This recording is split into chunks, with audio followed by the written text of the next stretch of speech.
Uh, Hello, everyone. Good morning, good afternoon, or good evening for people all over the world. I would like to open this very important webinar that it has been organized by the advocacy team of IDF, and the topic will be very, very important, is how registries can help tackle the global diabetes burden. We have a very selected group of professors and doctors and a very nice young leader. And it is very important to mention that we will have this presentation from starting from our president, Peter Schwartz, and then the group, and we'll get special questions that will be addressed to all of them. And in the end, we'll have a panel discussion. So I hope you enjoy. And I would like to introduce you myself. I am presently the IDF Vice President Physician. I have the honor to be the chair of the IDF Women Diabetes Committee that I was honored to be nominated by our late and past missed President Akhtar Hussein. Also, I play as an international relations advisor in advocacy at the Brazilian Diabetes Society. And also, I coordinate the endocrinology unit research center here in Brasilia, where I live. And I have the honor to be one of the investigators at Fiocruz Biomanguinhos, a very respected research national foundation linked to the Ministry of Health in Brazil. So we have some rules that will be followed. This webinar will be recorded, so you can access it after that.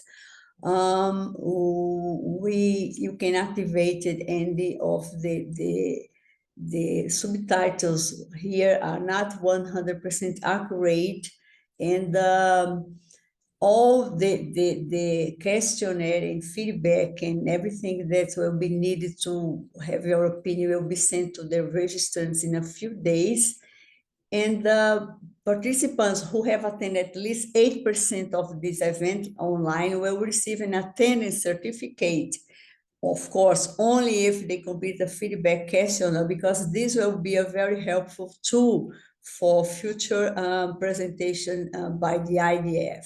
So please check your spam folders if you have not received them by 20th of October. Also, I would ask you to use the Q&A function to post your questions to speakers and panelists, because our IDF team will be promptly to help bring these questions to you, from you to us.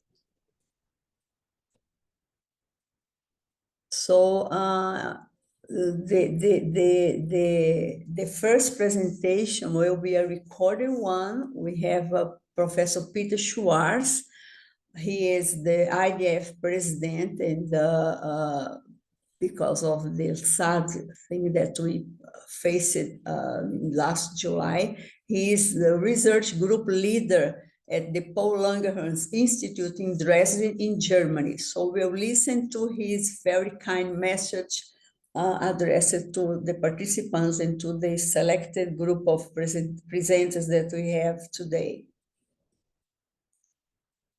Dear colleagues all over the world, it's a great honor for me to announce today the IDF online event, How Diabetes Registries Can Help to Tackle the Global Diabetes Burden.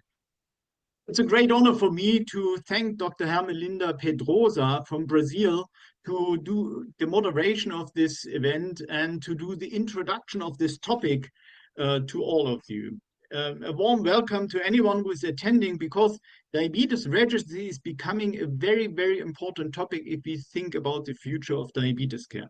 I'm Peter Schwartz, Professor for Prevention and Care of Diabetes at the University in Dresden, and I'm the current president of the International Diabetes Federation. And my heart is beating for everything what we can do to enhance the quality of diabetes care delivery to the people directly. So relevant for me is what is arriving at the hand, at the heart, at the medical care for the people with diabetes. And here diabetes registries play an important point in the future. If we talk about registries today, it's often in Denmark, in Europe, in the westernized world. But if you are honest, the global burden of diabetes is not in these countries. The global burden of diabetes is in Africa in the future, is in Asia today. And there is often a big lack of registries. I would say we don't have to develop registry because we want to have a registry. The important point is the registry can be the indicator for the quality of diabetes care in the countries, can be the indicator to know about the situation of diabetes care in the countries, and can drive patient advocacy in these countries. And so we have to think about how we can translate the experiences from the high-income countries having diabetes registry, not all of them have registries, into low-income or very low-income countries. And this is where I have a passion, and IDF is fostering these activities in the future. One of these activities is the iCareMe registry, or as an example, how registry can be built up. I just spoke at the EASD Congress with Kamlesh Kunti, and he showed me that there are more than 150 examples of registries in some regions, in some countries in the world. And we are looking forward to develop a platform to bring these initiatives together and to build a standard of diabetes registries worldwide. But at the end, I would like to thank every one of you, everyone who's engaged and thinking about to develop a concept of a registry or to develop the registry in his countries. Every small step is an important step for people with diabetes. And IDF will foster and will get engaged in any energy we can give to go this step forward. So I wish you a very good meeting today, a very good webinar today, and take all this information and translate it into passion to think about how to build a diabetes registry in your environment. So I hope that I can see you at our Diabetes Congress in Bangkok. I hope that you will follow this step, and I hope that your heart beats for people with diabetes and building diabetes registry. Thank you very much for your attention, and I wish you a very good webinar.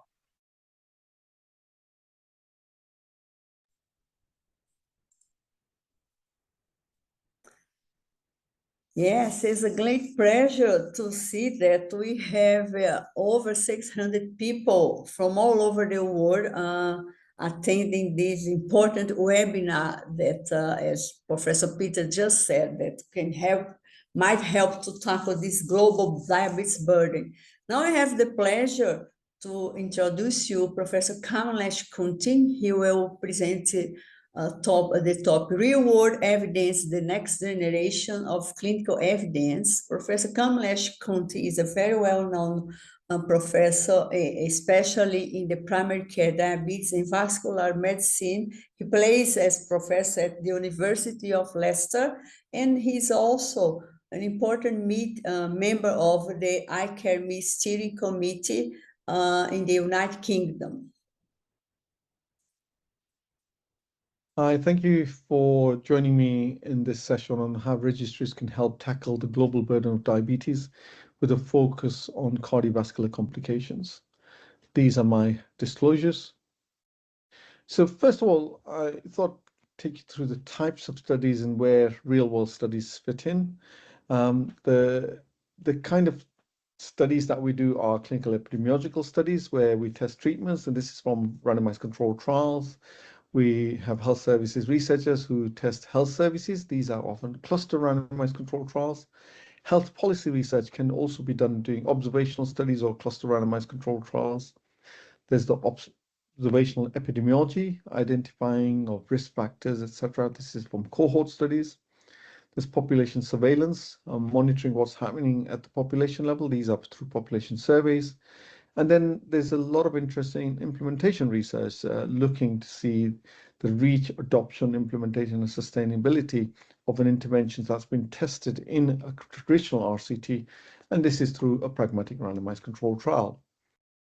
So the difference between randomized control trial and real-world observational data is that observational data are data that are collected outside the control constraints of conventional randomized control trials to evaluate what's happening in normal clinical practice. And they're playing a greater role, particularly in terms of access to therapies. So randomized control trials tell us, can it work? Real-world data tell us, does it work? And there's an important element for this that we do need observational data. Randomized control trials typically have highly selective patient populations, and they often exclude elderly people, people with lots of comorbidities, patients taking a lot of drugs.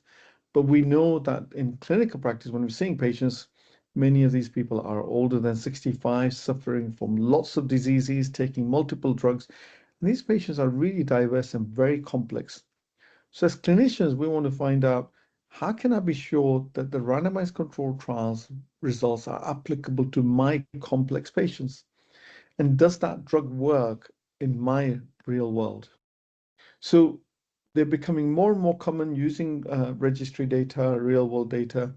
And these are the kind of data that we can get from the real life. We can have claims databases, there's medical records, electronically stored data, patient registries, health surveys. We can get randomized real world data, the pragmatic trials I talked about. And then we can get supplementary data from randomized controlled trials as well. And we can assess a broad range of parameters, about policy making. We can look at adherence and persistence. We can look at financial burden and decision making. We can look at patient reported outcomes, as well as the clinical outcomes. We can monitor quality of life, psychological factors. So huge number of outcomes that could be assessed in a real world setting, which we can't do in a randomized controlled trial. So I'll just take you through a few examples. Comparative effectiveness study. So Carolina trial, this trial really well. A really good cardiovascular outcome trial, which was a head-to-head trial comparing a sulfonylurea with a DPP-4 inhibitor, glimepiride versus a linagliptin. And in this trial, continued for 6.5 years, large numbers, 6,000 patients. The 3-point MACE, there was no difference. So no difference in cardiovascular outcomes between glimepiride and linagliptin in a randomized control trial setting. Prior to this study, there was a study published, really nicely done study, retrospective study where they closely matched the patients. They had 24,000 patients in linagliptin and propensity matched 24,000 patients on glimepiride. And here again, what you see is primary composite cardiovascular outcome. There was no significant difference between the two arms. Secondary outcomes, myocardial infarction, stroke, all-cause mortality, again, no difference. But remember, this was published before the Carolina trial was published. And so this gave us a lot of confidence in the Carolina trial that even in the real world studies, there isn't a difference between two therapies. What about health services research? We can look at contacts. So this is looking at how many times people with diabetes come to see general practice. This is UK database. We know people with diabetes have lots of diseases. So this is showing us that people who have no other comorbidities, which is about 17% of the people who have no other comorbidities, they come about 10 times a year. If they have 3 or more comorbidities, they come nearly 19 times a year. So this is a heavy burden on people who come to primary care practice, not just for the patients, but also for the healthcare services. On the right-hand side, you see the costs associated. If you have comorbidities with diabetes or no comorbidities, you get nearly doubling of costs if you have 3 or more comorbidities. Epidemiology, we can look at randomized control trial data and emulate that in the real world setting. So on the left-hand side, you see data from the advanced study, showing people who were in that randomized control trial, if they had hypoglycemia, severe hypoglycemia, then there was an increased associated risk of major macrovascular events, microvascular events, all-cause death, cardiovascular death, and non-cardiovascular death. So on the left-hand side is what we see in the randomized control trial setting. On the right-hand side, what we looked at was in the real-world setting, but we did a few things that were different and giving more information than what we found in the randomized control trial. First of all, we looked at people with type 1 and type 2 diabetes together. Advanced was people with type 2 diabetes only. On the right-hand side, we looked at it both in the same database. We also looked at people with previous cardiovascular history and no cardiovascular history. So the observations here are, first of all, that the incidence of cardiovascular events or all-cause mortality following hypoglycemia are so similar in type 1 and type 2 diabetes. You could really superimpose those two bar charts. Secondly, we also observed that if you've had a previous history of cardiovascular disease, then if you have a hypoglycemia, your event rates are increased 2 to 3-fold compared to those who don't have cardiovascular history. So it's really, really important that we avoid hypoglycemia in people with cardiovascular history. We can do surveillance monitoring. So for example, this is a really nice large study from the US of over 1 million people. They looked at the use of SGLT2 inhibitors and GLP receptor agonists among people managed by cardiologists, endocrinologists, and primary care practitioners. And what we see is overall prescription rates are quite low, except for endocrinologists. You see either use of SGLT2s or GLP-1 receptor agonists was much higher among endocrinologists. But among cardiologists and among primary care practitioners, overall, this is low. They also found a risk treatment paradox in this study, which showed that the use of SGLT2 inhibitors and GLP-1 receptor agonists was lower among people who needed it most, those with atherosclerotic cardiovascular disease, heart failure, CKD, than those without. So there's something not right happening in clinical practice in the real world setting. So again, educational intervention may help improve this. Just to show that there are so many data, so over 500 databases around the world, mainly in North America and Europe.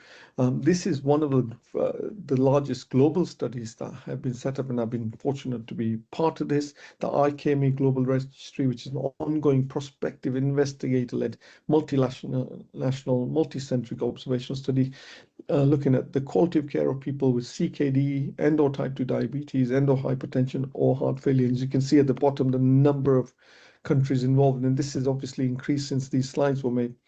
But again, what we can see is global representation here at the top, and then we can see what proportion of people have just CKD and type 2 diabetes, CKD and hypertension, heart failure, etc. So, you can comprehensively look at the global population, as well as the bottom, you can see the CKD stages among these populations. Go down even further in the CKD staging by the overall cohort, or those with CKD and type 2 diabetes and CKD and hypertension. So the power this allows us is just enormous. Then we can monitor what proportion of these people are on various therapies. So overall, about 20% were on SGLT2 inhibitors with CKD, 37% were on ACE or ARBs. At the top, you see people with EGFR of greater than 20 and urine albumin creatinine ratio greater than 200. What proportion of those were on SGLT2 inhibitors? Again, you see around 20%, not much difference at all there.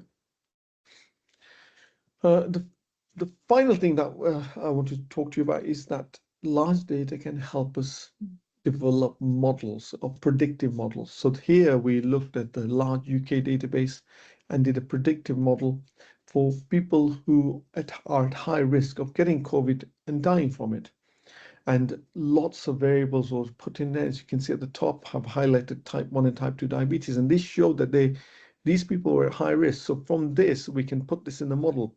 And this suddenly allows us to prioritize people. This was to prioritize people for COVID vaccinations, but you could do it for anything. You could do it for therapies. We've done this for statins, for example, but any of the newer therapies as well. So it's great for predictive modeling. So in summary, well-designed real-world studies can complement randomized controlled trials. but we need to be aware of the types of real-world data and types of studies there are. We need to choose the appropriate data and methodologies to answer the research question we have, but we need to be aware of the strengths and limitations of those studies and those methodologies. Thank you very much for listening.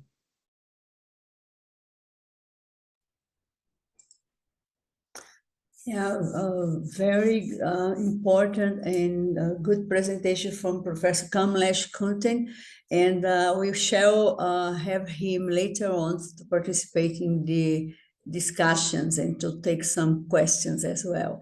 Now I have the pleasure to introduce my dear friend, Professor Abdul Basit. He will present the experience in implementing a national diabetes registry in Pakistan. He is Secretary General of the Diabetic Association of Pakistan, the DAP. He's also President of the Diabetes in Asia Study Group and Vice Chairman at the Health Promotion Foundation. Pleasure to have you here, dear Professor Abdul. Thank you, Linda. Thank you for the kind introduction. Good morning, good afternoon, and good evening, as and where you are. May I have the first slide, please? So yes, my topic is very simple. How to get registries developed in places like Pakistan, or you can call it middle income, low middle income countries. Can I have the next slide, please? So we started with this idea when we had this project, which is called Insulin My Life. In cooperation with Life for a Child, we are giving insulin to 1,900 plus non-affording children in the provinces of Sindh and Balochistan.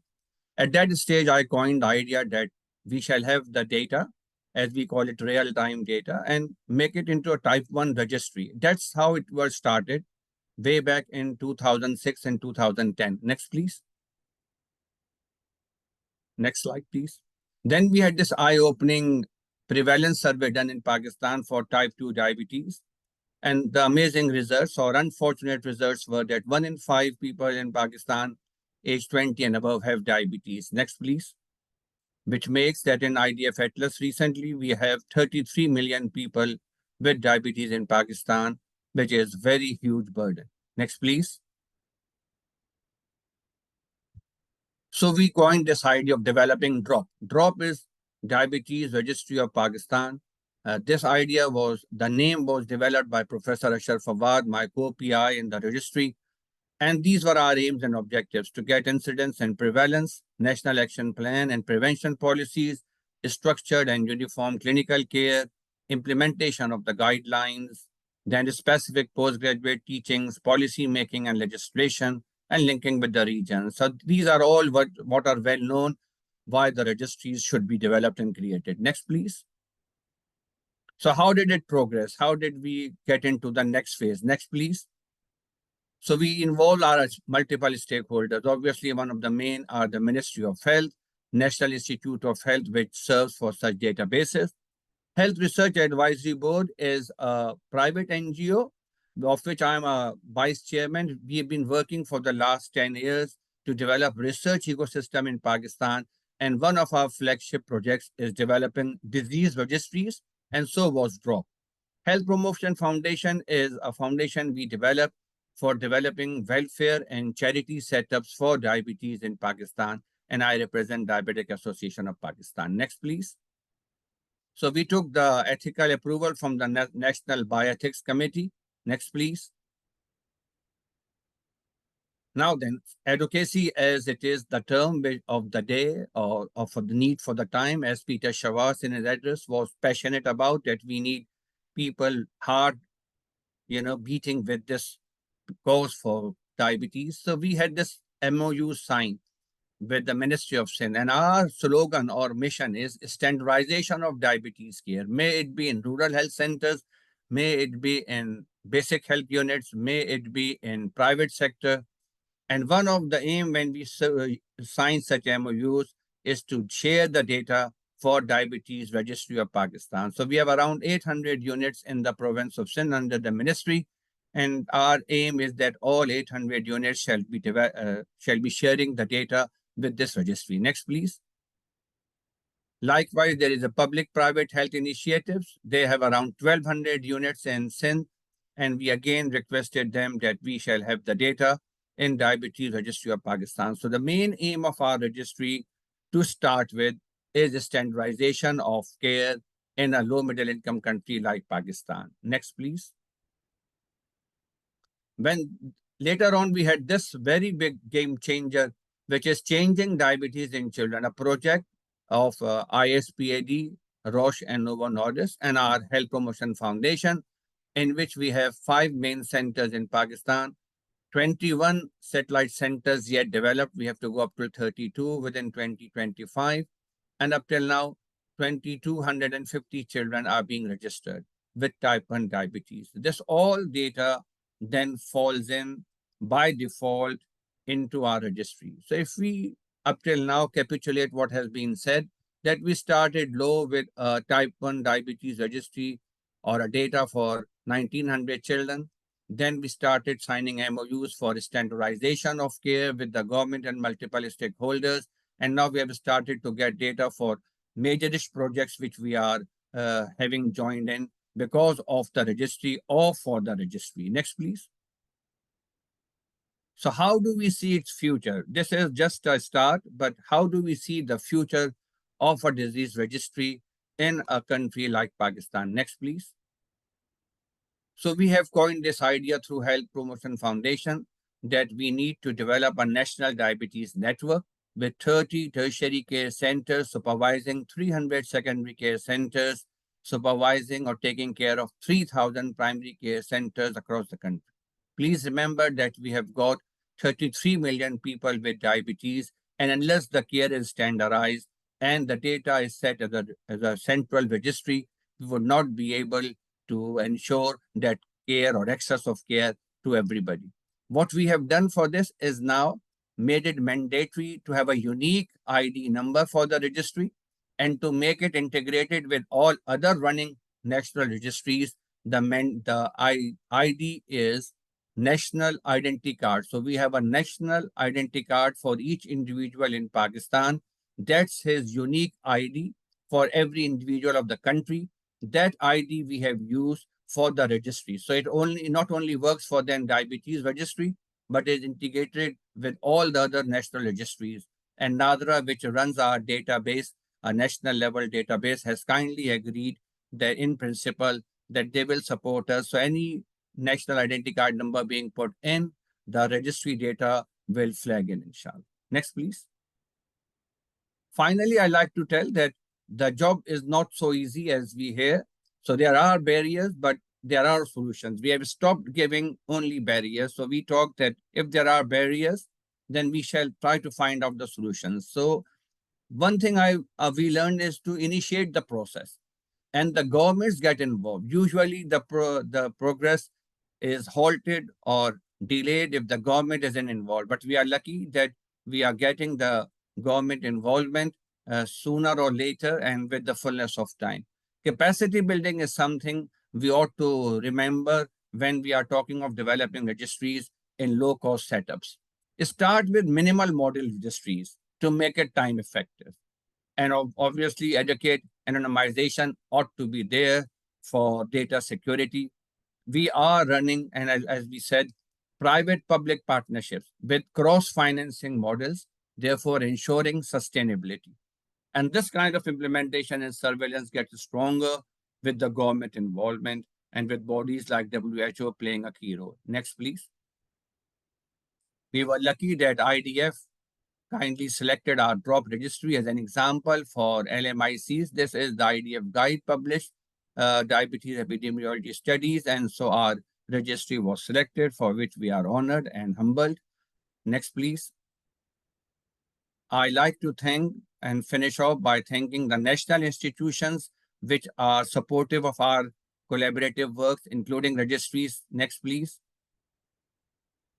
And international associations and collaborations, as Linda to start with said, that we are friends from like Diabetic Foot. We jointly worked before, and I've got a lot of collaborators developed across the globe. Next, please. And I finally like to thank you all for your kind attention. Thank you.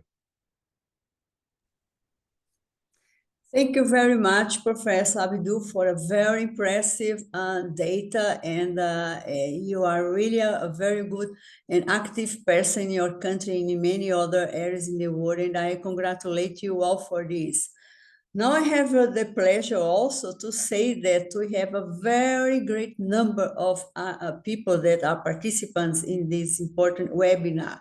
We are nearly reaching 800 participants, and is a very, very good number considering the last webinars that IDF has organized.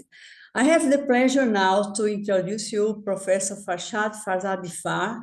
He's a very well-known scientist and linked to the non-communicable disease department at the WHO, and he works presently in Switzerland, in Geneva, in the headquarters of our important global institution, and he will present the topic of From Data to Action, the role of facility-based monitoring in diabetes control. Professor Farshad. Thank you so much, Dr. Pedrosa, and good morning, good afternoon, and good evening. Before starting the presentation, I also would like to congratulate IDF for a wonderful webinar with this amazing numbers of participants. So what I'm going to present is about the how we use the data to improve the healthcare delivery in the facility using the facility-based monitoring system to control the diabetes, also cardiovascular diseases. Next slide, please.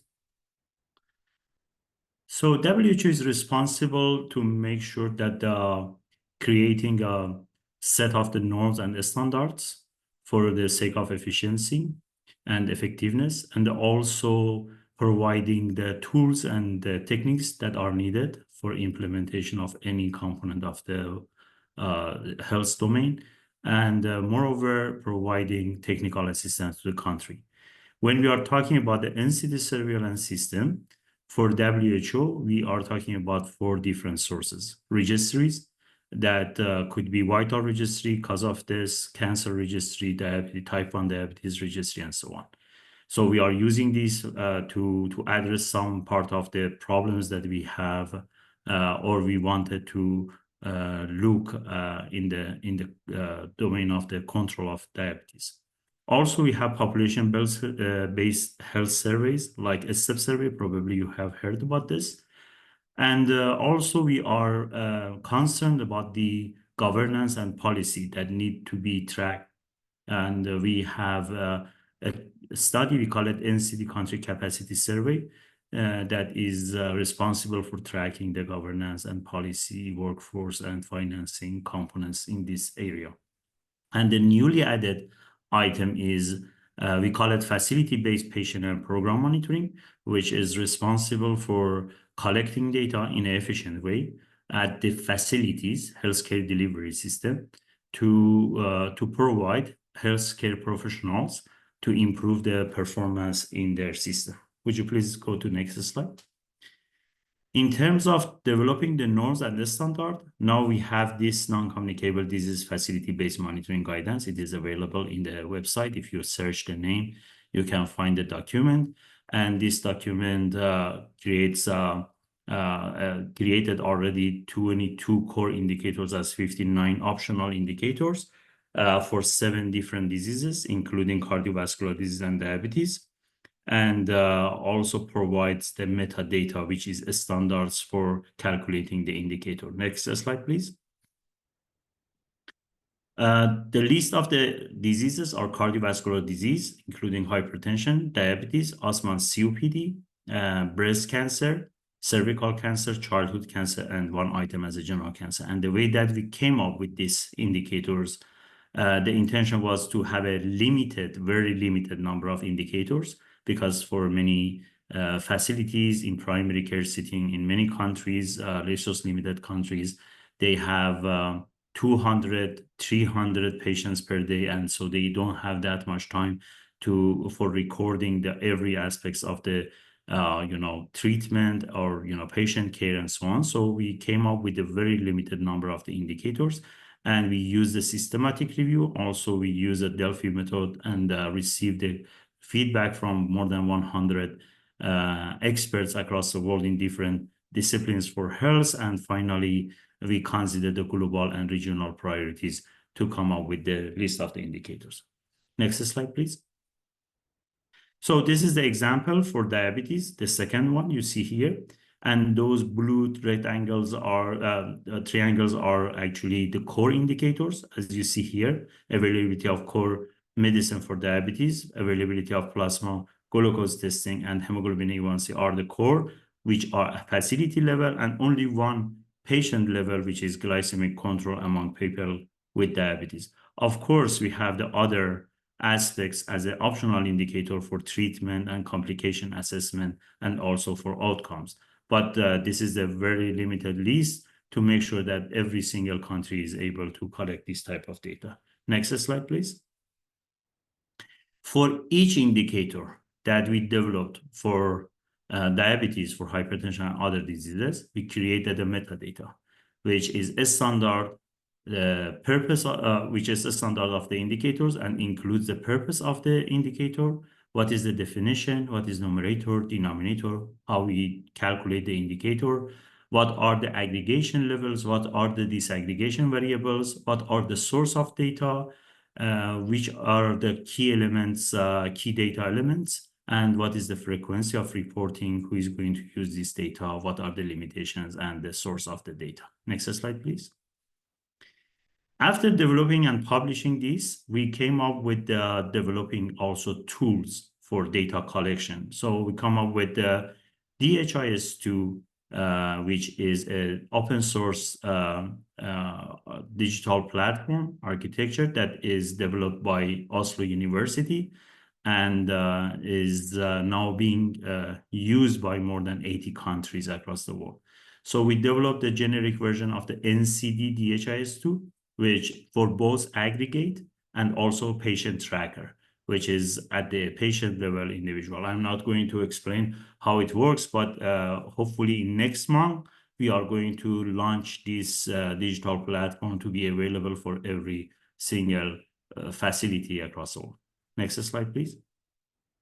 Also, for calculating the cardiovascular risk score nowadays in many limited resources country, they have the WHO chart on the paper to calculate the risk score, but we developed recently a cardiovascular disease risk score platform, which is API. It can goes to behind or back end of any type of digital platform, and it is totally agnostic to the digital platform. So it can goes back end of every single digital platform, collected the needed data, and provided lab-based and non-lab-based cardiovascular risk scoring. Next slide, please.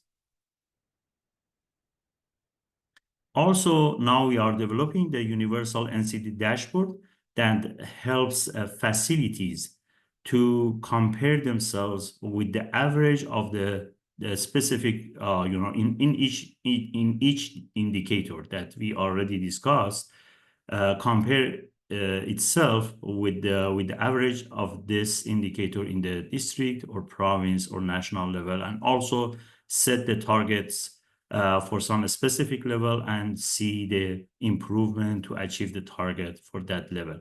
Also, the cascade gear will be demonstrated in this universal NCD dashboard.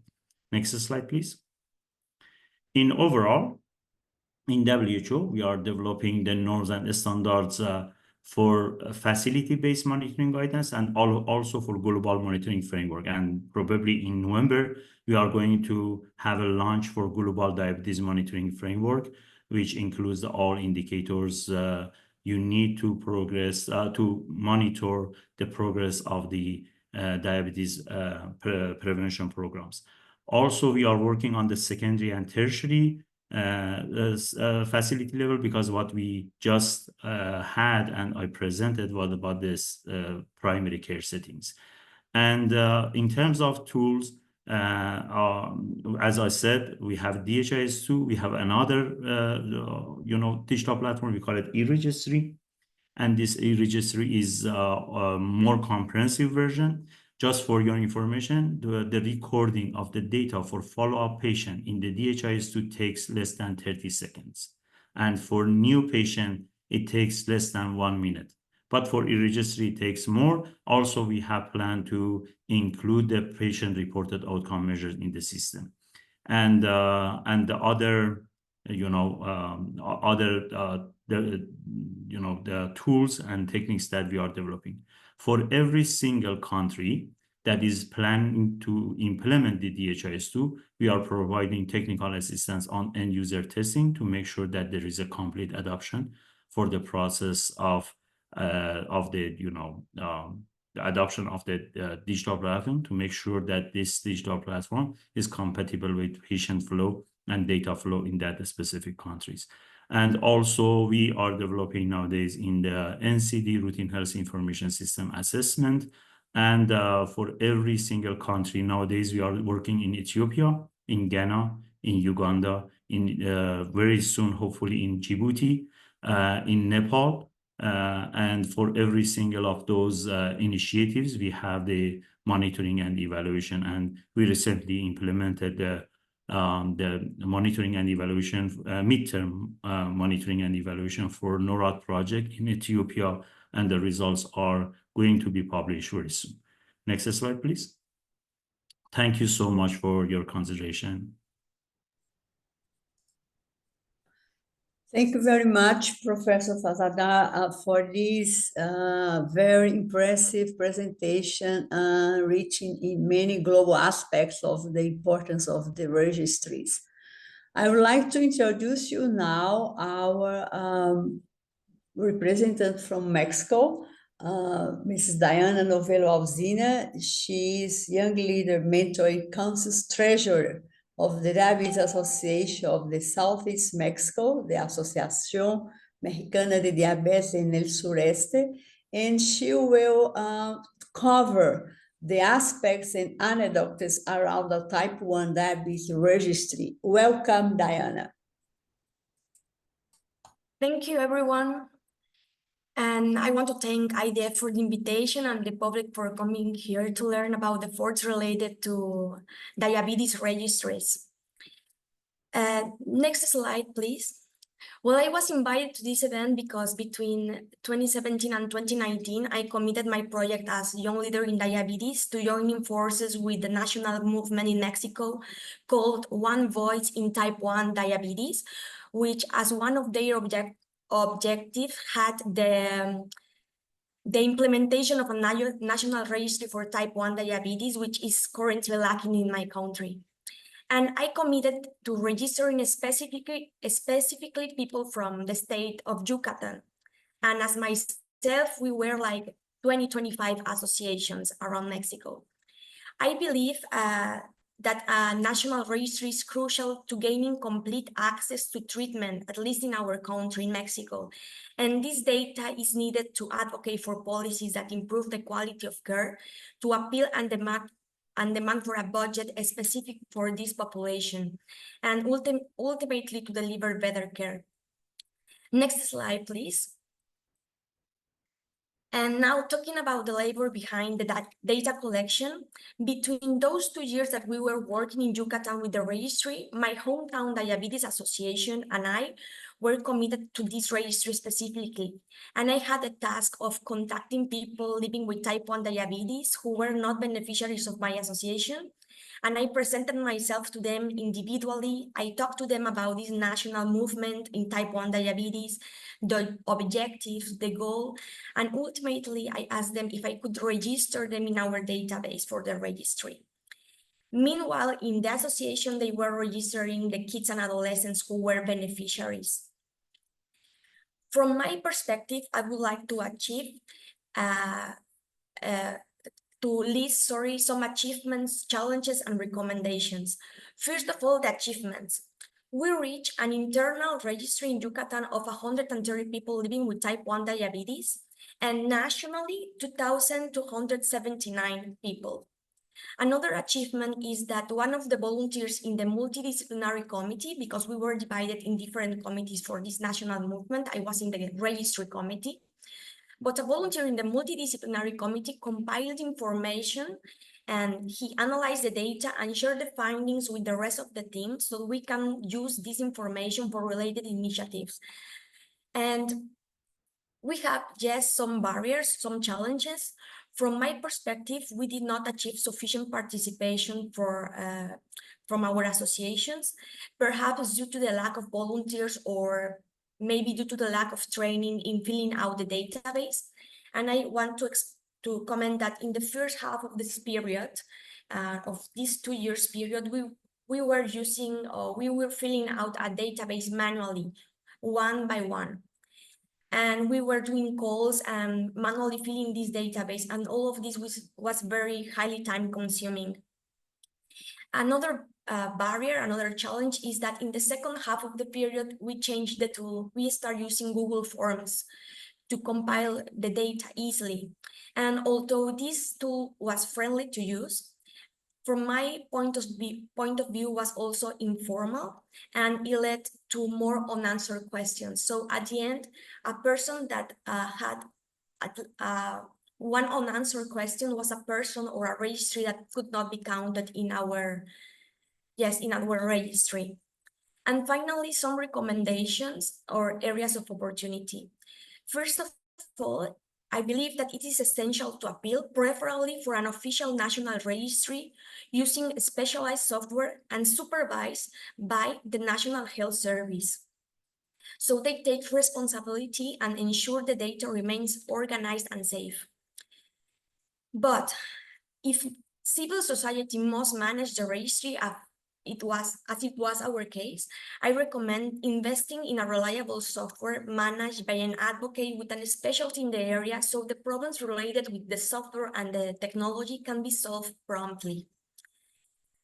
This was some years ago, but I have some good news to share with you. We have not given up in my state, and this September 18, a deputy in the Congress, in the Chamber of Deputies, presented an initiative focused on the law for children's and adolescents' rights to health, in which myself and parents from my association participated in the writing of this letter and this law initiative.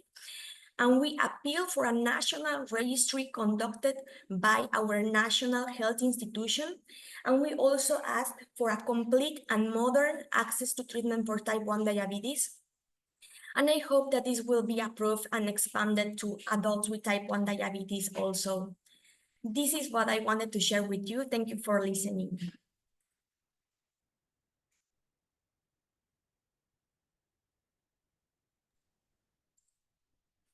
Thank you, Diana, for this very interesting data, and I'm sure people will be very much interested to hear more about you, from you, about this important work that you have been doing in Mexico. Now we are going to start the discussion panel, and we have already many questions from the audience. I also would like to say to you that we have now over 800 people participating in this important webinar of IDF. We have now Professor Kamlesh taking part presentially. And we are going to start with some of the general questions that we have got from the audience. And I would like to start with Professor Kamlesh Kuntia, that I welcome you now lively. And Diana, some attendees are asking about how they can start a registry in their countries. How can you set up a local registry? Would you like to comment on this based on your great experience in the UK and also this important presentation that you just had, Diana, in Mexico? Thank you very much for the invitation. Can you hear me all right? Yeah, sure. Yeah, I'm sorry for being late. I've been at another conference and I've just come out of that. In terms of setting a registry, I think the first of all, you need the goodwill of the people who want to set it up. You need to decide why you want to do the registry. There's got to be reasons for setting up a registry. You need a backup from various people, including your teams, if possible, from your government organizations. But even without that, people have set up registries, and people have set up registries in communities. So if you've got like-minded people, a small group starting it off, you start with small variables only, small number of variables. And some of these are really simple registries, like Excel registries. And then you can get to more sophisticated registries. But starting small and then building on it. So if you look at Juliana Chan, I think in Hong Kong, she started with a small registry. Now it's expanded, huge number of Hong Kong hospitals are adding data to it. So I'd say start small with like-minded people who really want to do it, and then slowly grow. In terms of the variables, simple variables, age, sex, possibly ethnicity, blood pressure, HbA1c, all the simple risk markers, and then you can add the comorbidities, and then come to more complex. As you get more complexity, you then get the longitudinal databases. But yeah, start small. Yeah, thank you very much. Yeah, it's a very good advice. I agree. And would you like to comment, Diana, please? I believe that just adding to what Prof. Kamlesh said, to join forces with other teams that are currently working with this, and not to start alone a new registry. Of course, to have an objective, as he just mentioned. And as I mentioned in my presentation, I will seek for an official registry. We have already tried with a registry done by a civil society.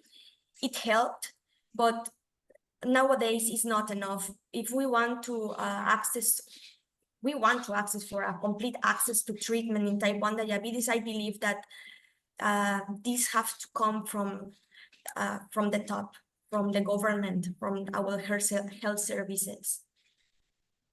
Diana, what do you think from whom should come the indication of start a registry?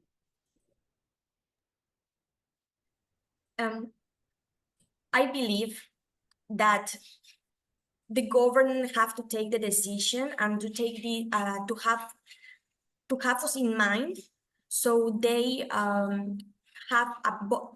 they implement a budget and prepare a registry for type 1 diabetes conducted by our national health services, or at least we can start small. It's not small, but starting in each state in Mexico, that we are divided in a lot of states, and as many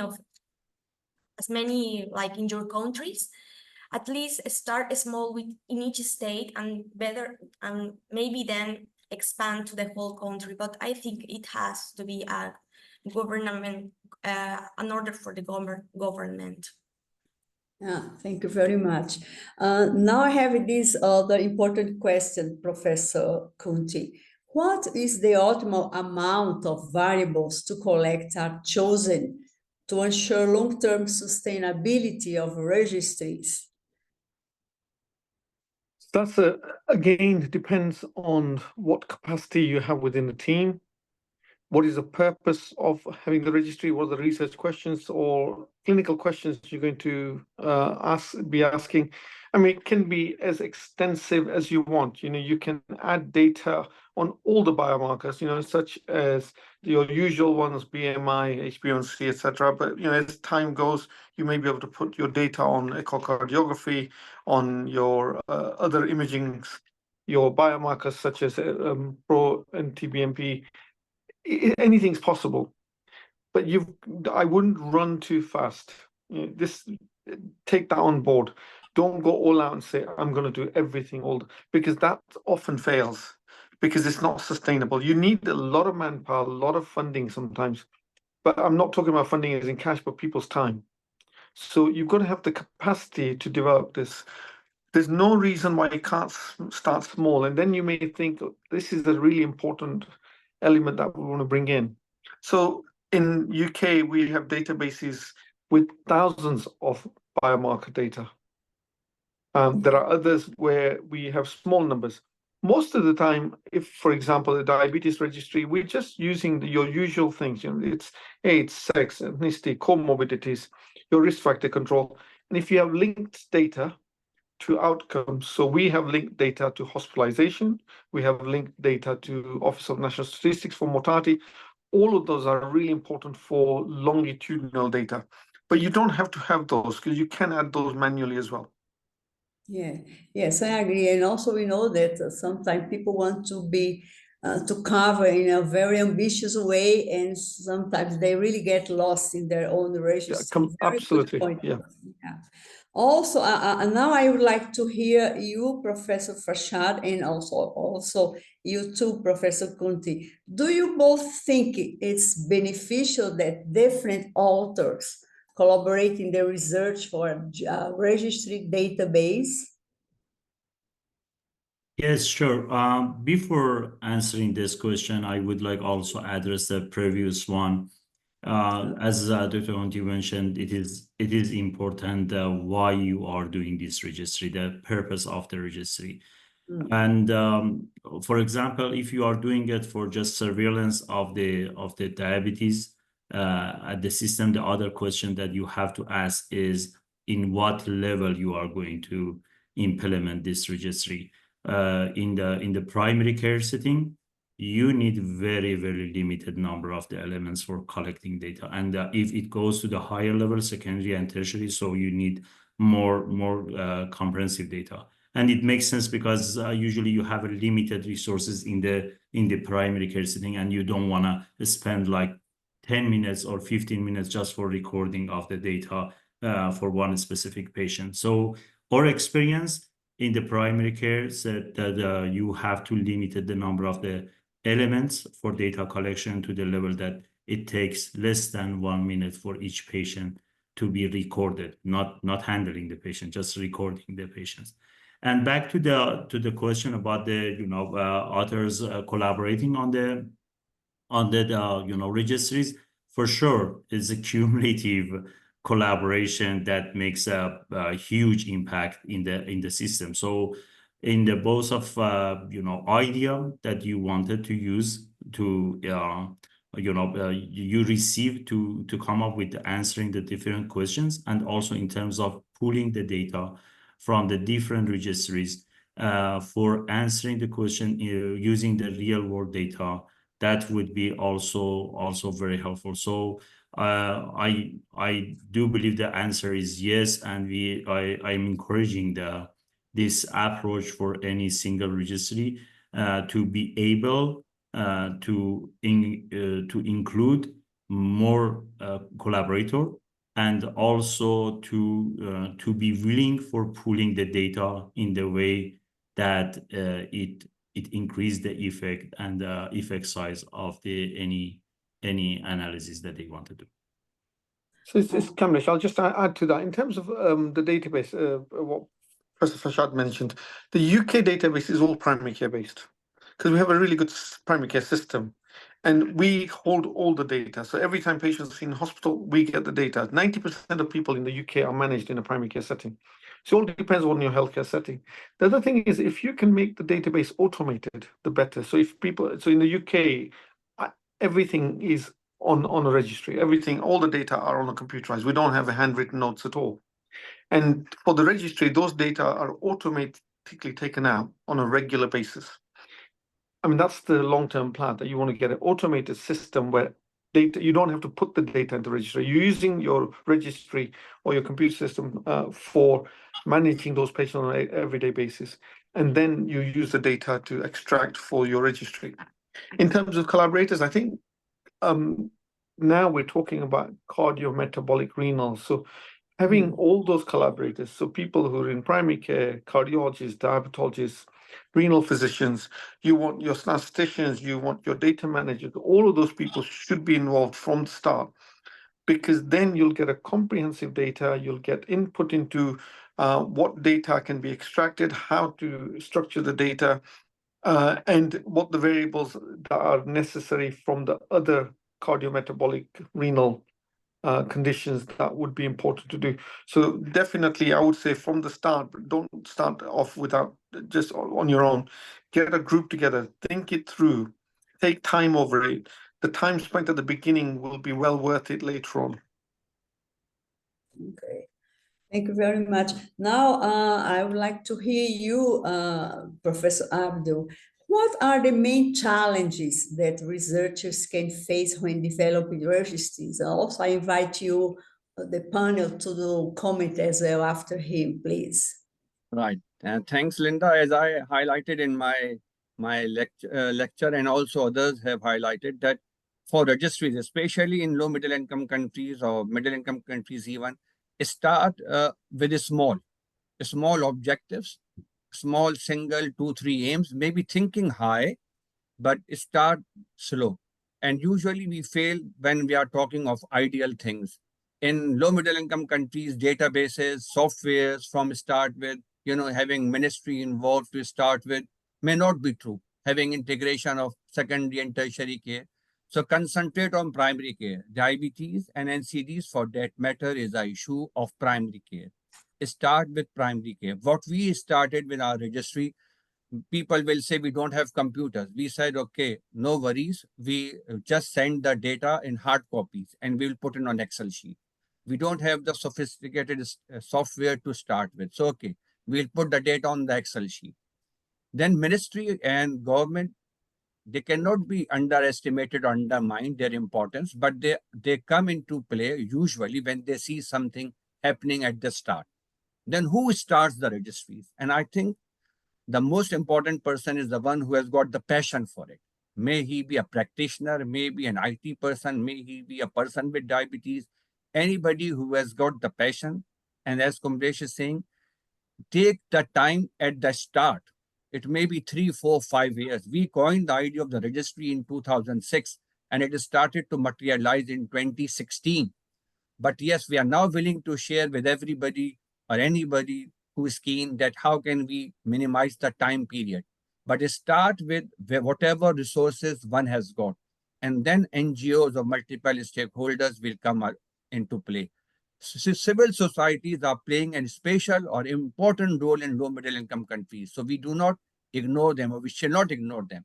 There are now people with diabetes who have got their own voice, who have got their own funds, who are very keen to support.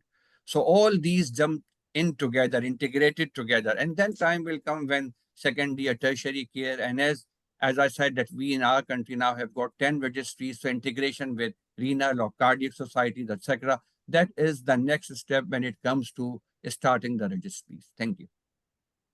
Yes, just before the panel complements the thoughts, I think you remember, Abdul, when we had many years ago setting up those diabetic foot clinics that Professor Ian Appelke said, never think of what you do not have, but what you really do have, because then you can start. Otherwise, you will never start if you think too much ambitious and thinking of having everything. The same would refer for the registries.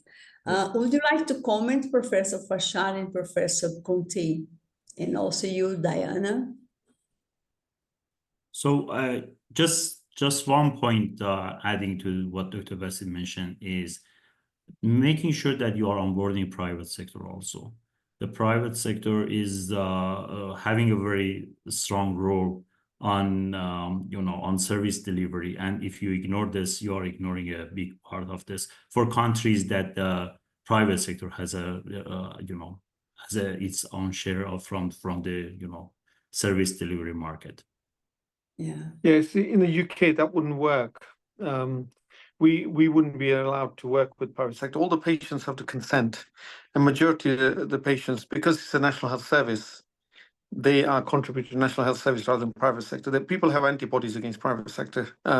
It's just the way the UK NHS structure is. But I totally agree. If that's the system that you're working in, then yes, you need to get the private sector involved as well. Diana, would you like to comment as well, or? Okay, sorry. Sorry, Ermelinda, could you repeat the question, please, if you don't mind? Yes, it would be something like what are the main challenges that researchers can face when they are developing registries? For example, you have shown some very nice data from Mexico. What challenge did you find when you were organizing the registries there, or the actions? One of the challenge we had using this software I mentioned where was it that our data got mixed between states. So my data in Yucatan, I don't know how, ends in another state from Mexico, and in my own registry, at the end, other people from other states of Mexico appear in my registry. So I don't know why this happened, but because we were all volunteers, many of us without experience in technology and software, we were most of all health professionals. We didn't know how to promptly solve these problems with the software. This was the type of barrier we experienced. Yeah, it's always like that, isn't it? When we are doing the real practical daily work, then we see how we can circumvent the difficulties and also to adjust. But I'm sure you will achieve that. I saw that you have your hand raised, Abdul. Would you like to say something else? Yeah, just to add on what Farshad has pointed out about private sector. So unfortunately, in our parts of the world, completely opposite to what Kamlesh is referring to in UK and other European parts where NHS is there. Our health care system is 80% now, unfortunately, out of pocket or private. So all the registry or the initiatives I have shown work through NGOs, private sector, multiple other stakeholders. And as I said, that ministry or government is only involved in once you have got something to show them that this is already working, this is in place, now please join hands. And still there are a lot of challenges when ministry involves in or the public sector involves in, because they have got their own softwares to start with. They may have lack of manpower or lack of goodwill, etc. They need incentives to put data into the registry. So there are many other challenges which when we involve public sector. So yes, private sector is the key in this way. But as Kamlesh is saying, ideally, we shall have integration of private and public sector, especially in countries like ours where we have databases from both. And this DHIS2, which is now coming in with the fullness of time. And this is where our primary care in public sector is already joined hands. So this is our next step, that we are developing our registry into DHIS2 model so that all the primary care which is developed, which is entering data at a public sector to whatever level it is, gets integrated with the registry. Thank you. Okay, thank you. Now, this one, I would like to hear from you, Professor Conti, and also you, Professor Farshad. Is it counterproductive having so many individual registries? Would it be more cost-effective in a better public health approach to collaborate, condense, and also combine all the registries? What are your opinion of you both, please? I'm happy to start first. First of all, I completely agree. It would help economies of scale if we had one registry, but that's never going to happen because each registry has its own purpose, why people are doing it. For example, the UK registry is looking at how care is being delivered in the UK. We're not comparing against international standards. Healthcare providers want to see how care is being delivered. Funders want to see how care is being delivered. What are the inequalities in our healthcare setting? How can we reduce those inequalities? So all those are very different. For researchers, it's great to have one registry because we've got data for every country and we can do comparisons and look at epidemiology, etc. But most registries are fit for that purpose, what they're developed for. Having said that, registry is a massive undertaking. And ours is going for 20 years, but it's millions of pounds a year that are spent on delivering this registry and the outputs. people working in low middle income countries, they need a lot of help. So, you can either start small or join a national registry, international registry, if there is one. This is why the Discover registry was developed. And in the Discover registry, anyone can join. It's all anonymized. I think we have nearly 20,000 patients now on there. So you can look at your own data on there, and the variables you want to put in are, again, you can have the minimum database, minimum variables, or you can increase the number of variables that you want to join. You can look at your data over time because it allows you to monitor that patient. So if a patient comes to you and you want to look at their HbA1cs, if you put in a few values, you can see what the trajectory of the HbA1c is. And that's just for you to manage that patient. At the same time, if you want a comparison, you can compare with your neighboring practices in your region. You can compare with your country practices, but you can't see anyone else's data. And finally, you can compare with the global outcomes as well to see how globally people are doing, what's the best being delivered, what's the worst being delivered. So I think it all depends on where you're at, but majority of the time you're going to have your own registries because they're for a reason, but there are opportunities if you don't have the resources to join international registries. Thank you. Okay, so I think I'll move on for a question that is linked to the previous to you, Professor Farshad. How can diabetes registries be effectively integrated into existing health system information systems to ensure seamless data collection and reporting at the facility level? One thing that I would like to ask you kindly to make the replies shorter, because we have some more interesting questions and our time, unfortunately, is running. So I appreciate if you could try to be concise, although it's a very good and important point that you are making. Sure. So I agree that it is not efficient to have several or tons of registries across the world, but it is the reality. And as Dr. mentioned, Professor mentioned about the possibility of collaboration in this area. But the other way that we can deal with this is making sure that the system that we are using, I'm not talking about the rules and regulations. From one country, rules and regulation would be different, but I'm just talking about the technicality. So one word we use it is interoperability.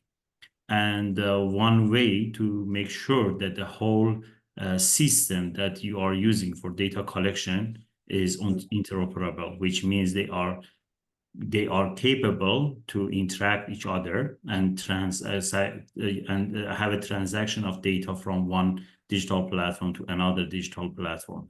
And this is possible if, when you are developing the digital platform, you make sure that you are following the HL7 standards or FHIR standards, which are standards for healthcare data during the development of the codes. And you can develop the JSON codes or digital adaptation kit that is completely possible. When you develop based on this standard, it is completely possible to interact with any other digital platform. Of course, you have to respect all rules, regulations, privacy, and confidentiality of data in the system. But it is possible, and nowadays we are encouraging this. The other way is just using a universal digital platform for one specific country, which is usually not working in many conditions and many countries.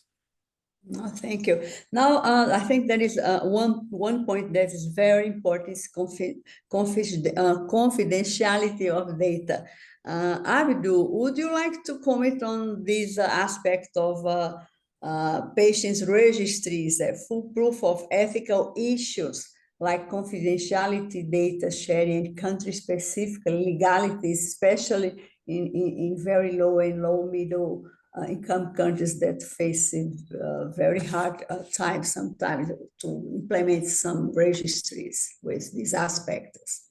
This is a very pertinent question. And this is also very, very pertinent when it comes to places like low middle income countries or low income countries, which do have issues with ethics or with data confidentiality. But again, this is where the preparation last for, like to have years of mindset first, like-minded people, developing software, and as WHO is now helping out to have a global kind of software. These softwares, the most important aspect is data confidentiality, anonymity, anonymity, and I mean anonymous data for each patient entering into the registry for registry purposes. Then developing dashboards, etc., that who can access what. So we have ensured that all this shall happen. And again, I would say, like we have heard that before, ideal things are enemies of good things.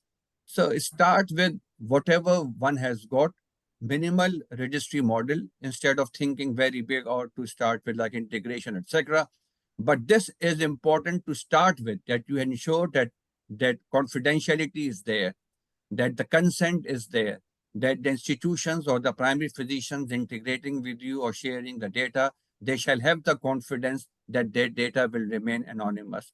And so, yes, this ought to be considered from day one, rather than stepping up or scaling up at 5 years or 10 years down the line. And then we find people having their data for one reason or the other reason used by others. So it's a very important question. Thank you. Thank you very much, Abdul. Now, I would like to hear this from you, Diana. In case of registry, especially for type 1 diabetes, and based in your very important experience in Mexico, did the people with type 1 diabetes or their tutors participate easily and actively, Diana? Yes. Yes, I was all the call we made, the parents or the adolescents or the adults with type 1 diabetes, they were very motivated and they were very kind of like happy that we were doing this for our future, for the future of people with type 1 diabetes. They really participate easily and happily. Oh, that's good, yeah. And many attendees are asking about pre-diabetes registries. Professor Kunti, would you like to comment if there is data on pre-diabetes as well or not? Or you still have to prepare that? Yeah, that's a completely different registry. We have one in the UK because we have a diabetes prevention program. That's a separate registry. So what happens is from that registry, once they develop diabetes, they move on to the diabetes registry. I think if I had the choice, I would start with the diabetes registry first. Pre-diabetes much later on, because there's so much more we can do in people with diabetes. Yeah. Yes, I agree. You want to comment, Abdul? Yeah, only lately we have started diabetes prevention program in Pakistan with the courtesy of Pakistan Endocrine Society. Because in places like ours, 33 million people with diabetes, 17 million sitting on the border of it. So for that, we have started a very pilot one, but it's a pre-diabetes registry. And as Kamlesh is saying, data gets transferred when somebody of them develops diabetes, but it's very rudimentary. I won't be able to give the data for it, but we have started a pre-diabetes registry as well, but not with diabetes registry. And there's so much to do in diabetes registry that I can't say that we shall put our resources for pre-diabetes registry to start with. Thank you. Yeah, yes, that's a very good point, because we know that pre-diabetes is very attractive, but I agree that it's a very important message from all the panelists that were just mentioned, that we really have to focus on diabetes. Also, some comments came from the audience about technology, such as using mobile health solutions or telemedicine, especially after the COVID pandemics. They really can play a role in terms of enhancing the collection of data. Would you like to comment, you all? This is the final question for all of you. What would be the role of inserting this technology, especially APPs? I know that some of you are already using that, but it would be interesting to close with this topic. I'm happy to start here. I think it's really difficult because the compatibility of the systems, it needs to be there.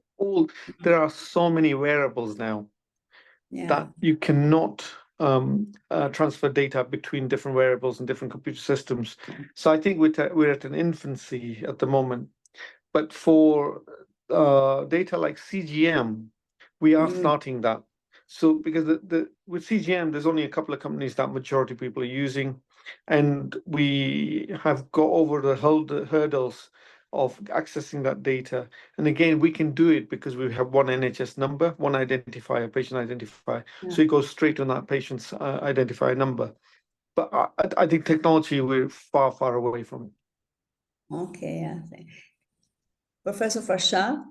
Yeah, just one point, just consider when you are talking about the, technology, digitalization, there are a lot of possibilities, even using AI for collecting data when the patient and physician are talking about the situation, and the AI can collect the data and fill complete the forms and metadata for each patient. But to be, realistic, 40% of the countries across the world still using the paper-based system, and 30 more, percent of the countries across the world using the aggregate digitalization system. So very, very limited countries have access to this type of, technology for improving the data. So yeah, if you can solve this problem, infrastructure, and also addressing the problem of the confidentiality and protection of the data, patient data. So that would be one option, but for now, I don't see it very as a wide intervention in the world. You, Abdul, would like to add? Yeah, we are very lucky in a sense that we have recently developed a educator-based clinics concept for places which are remote, to have accessibility of care to people living in villages, peripheries, semi-urban areas. And this is again a network which will come into existence with the fullness of time, mature around 3,000 clinics in that setup. But day one, the condition is that data shall be registered. And these then 10 or 15 clinics per educator are then supervised with a central hub. So it's a hub and spoke model. And it hopefully will work in places like Pakistan. Thank you. What about you, Diana? Nothing to add. Thank you. Okay, thank you. So comes another question about if this is for you, Professor Kunti, but of course the panelists also can make comments later on. Do you have an example of how diabetes registries have directly influenced policy changes, particularly in low, middle income countries? I know that you have a very good example of experience in the UK, but do you know anything about this in other countries with different situations? I really don't from low middle income countries. There's a lot of other Professor Abdul may know, but I don't have experience. In the UK, it certainly has, for example, type 1 and technology in terms of CGM, we could monitor on a real time what proportion of people had CGM. And suddenly we could compare people, and they were forced to allow it in different areas. Now nearly everyone with type 1 has CGM. And that was only possible because we had a registry. Yeah, good. Yeah. Yes, for example, here is in Latin America, we don't have CGM for all the patients. We have some examples in Brazil, some initiative in the public service, but it's still something that people have to buy. They're very expensive, I know that. Abdul, would you like to comment on this as well, or? Yeah, we were expecting policy changes in the last 5 years, but each time we were nearing the policy change, the government changed, you see. So no policy change yet, but with the fullness of time, we do expect that policy changes will take place because the data is there and data will pressurize the government one way or the other, but not yet. I don't have any success story yet. Oh, that's okay. Thank you. And Diana, as you have a lot of experience with advocacy initiatives, What's the role of the patients' advocacy groups in terms of supporting the setup of and maintenance of diabetes registries? Would you like to comment on this aspect? I believe that we are like a type of power, like the ones that are more passionate about continuing with this, and the ones that are going to be also beneficiate with their positive result. So we need to keep up with this work. And also I think there's no people like ourselves and our families that can be more sensible and empathetic with the situation. And we are the advocates. In fact, the movement that I am part of, and the registry we were implementing in Mexico, we were all advocates working inside this in this project. Okay, thank you very much.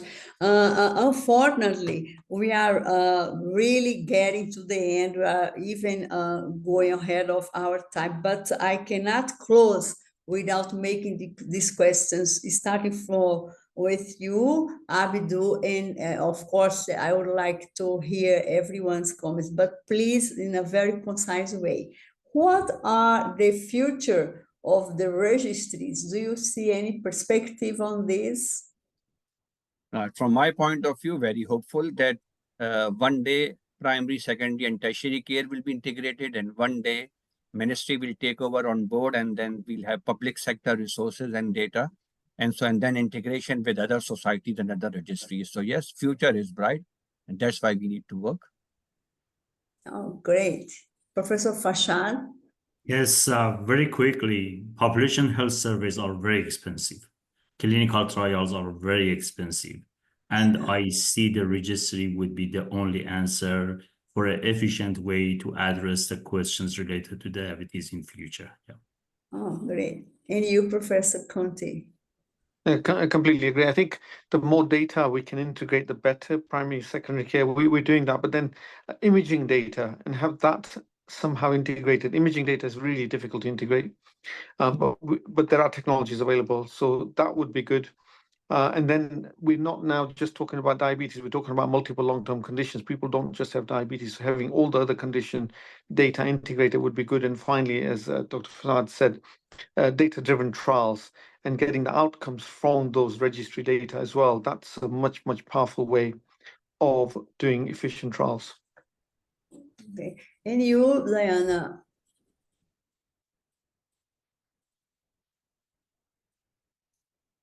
No comments. Okay. So, okay, now this is the real final one, and I would like to hear you, Professor Conte. Again, is there a list of already set up diabetes registries besides the ones in the UK? So we've just got a Horizon grant, and we're looking at all the registries that are available there. We've looked at the data, and there's over 500 registries at the moment for diabetes, would you believe it? Well, and majority in Europe. We should be publishing that. This is a global systematic review that we've done of current registries that have published in the last 5 years. That should be published within the next, I'm hoping 6 months. We've already discussions with IDF to see if we can host that onto the IDF website, and those discussions will be ongoing. Thank you. Okay, thank you very much. Okay, it's a shame that we have to close this very, very rich webinar. I'm sure that these over 800 people enjoyed a lot. We see here in the chat that many people are interested to see after that the access to the work that you have presented. And with that, I would like to thank you all our panelists. They are really great people and very respected. You, Professor Abdul Basit, Professor Farsad Far, Professor Kamlesh Kunte, and Miss Diana Alzina. I'm sure that everybody enjoyed so much your very elegant and enriching explanations and comments. And of course, I cannot close without thanking the very great IDF people that could make this webinar come true. And I hope that we can all meet soon, in the beginning of the year, in the first semester of the year in Thailand, when we will have the World Diabetes Congress in Bangkok. So I'm sure that we will have a great moment. And of course, this topic will be discussed there as well. So thank you very much. I hope you have enjoyed, and please sign up for the IDF newsletters and get access to our lots of tools of information that we have in our organization. Thank you very much deeply for your support. Thank you and bye-bye. Thank you. Bye-bye, bye-bye, bye-bye. Thank you so much, everyone. Have a good day. Bye-bye.